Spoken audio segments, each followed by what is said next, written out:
Hello friends, current affairs के short videos में आपका स्वागत है। करंट अफेयर्स के शॉर्ट वीडियोस आपको प्रीलिम्स एग्जामिनेशंस में काफ़ी काम आएंगे।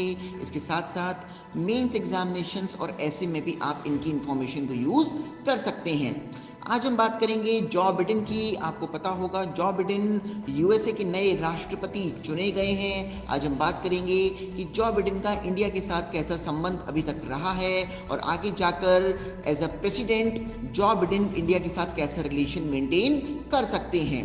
अगर जॉ बिडेन की बात करें तो जॉ बिडेन जब बराक ओबामा यूएसए के राष्ट्रपति थे तो उस टाइम जॉ बिडेन यूएसए के उपराष्ट्रपति यानी कि वाइस प्रेसिडेंट थे।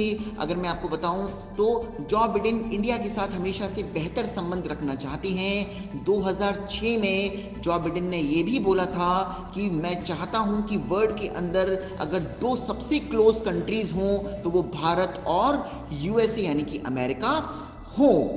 जब बराक ओबामा यूएसए के राष्ट्रपति थे तब जॉ बिडेन यूएसए के उपराष्ट्रपति थे और जॉ बिडेन ने यूएसए का उपराष्ट्रपति होते हुए इंडिया को काफ़ी सपोर्ट किया था। यूनाइटेड नेशन सिक्योरिटी काउंसिल की परमानेंट मेंबरशिप के लिए भी उन्होंने इंडिया को सपोर्ट किया था और इंडिया उस समय यूएसए के द्वारा मेजर डिफेंस पार्टनर डिक्लेयर किया गया था। मैं आपको बता देता हूं, अगर यूएसए किसी कंट्री को मेजर डिफेंस पार्टनर डिक्लेयर करता है इसका मतलब ये होता है कि यूएसए उस देश के साथ डिफेंस सेक्टर में बहुत ज़्यादा कोऑपरेशन करेगा, डिफेंस इक्विपमेंट्स देगा, बहुत ज़्यादा पैसा भी यूएसए उस देश को देगा। इसके साथ साथ ओबामा एडमिनिस्ट्रेशन यानी कि जब जॉ बिडेन वाइस प्रेसिडेंट थे तो यूएसए ने इंडिया के साथ LEMOA logistic exchange memorandum of agreement जो कि दो देश की मिलिट्रीज आपस में बेहतर कोऑपरेशन के लिए करती हैं, ये भी यूएसए और इंडिया ने इस एग्रीमेंट को साइन किया था। अब मैं आपसे डिस्कस करता हूं कि आगे जाके जॉ बिडेन इंडिया के साथ कैसे रिलेशन मेंटेन कर सकते हैं या इंडिया को कैसे फायदा हो सकता है जॉ बिडेन के राष्ट्रपति बनने से।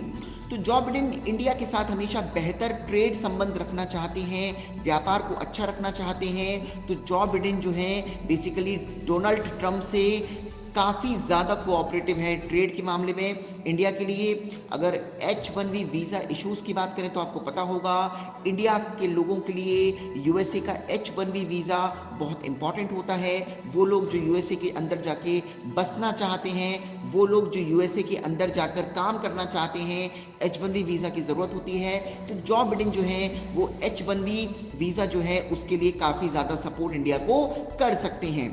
इसके साथ साथ जो मेडिकल इक्विपमेंट्स या मेडिसिन की प्राइसिंग का इशू चल रहा है इसमें भी जॉ बिडेन ने इंडिया के साथ काफ़ी कोऑपरेशन करने की बात कही है। और इसके साथ साथ आपको पता ही होगा कि पेरिस क्लाइमेट डील हुई थी जिसमें यूएसए को डोनाल्ड ट्रंप ने निकाल लिया था। जॉ बिडेन के आने के बाद पेरिस क्लाइमेट डील को यूएसए मानेगा जिससे भारत को टेक्निकल और फाइनेंशियल फ्रंट पर सपोर्ट मिलेगा। जॉ बिडेन इंडिया को चाइना के अगेंस्ट भी सपोर्ट करेंगे ऐसा उन्होंने बोल रखा है। तो आप समझ सकते हैं चाहे वो H1B वीज़ा का इशू हो, चाहे वो चाइना का इशू हो, चाहे वो पेरिस क्लाइमेट डील का इशू हो, चाहे वो ट्रेड का इशू हो, चाहे वो मेडिकल इक्विपमेंट्स या मेडिसिन की प्राइसिंग का इशू हो, सभी इश्यूज़ पर जॉ बिडेन ट्रंप से ज़्यादा कोऑपरेशन इंडिया को कर सकते हैं। तो ये थी आज की करंट अफेयर्स की न्यूज़। आप इस वीडियो को शेयर कीजिए जिससे लोगों को पता चले कि जॉ बिडेन के यूएसए के राष्ट्रपति बनने से इंडिया को क्या क्या आगे जाकर फायदे हो सकते हैं। हमारे सभी प्लेटफॉर्म्स को सब्सक्राइब कीजिए ऐसे ही करंट अफेयर्स के शॉर्ट वीडियोस के लिए। Thank you very much.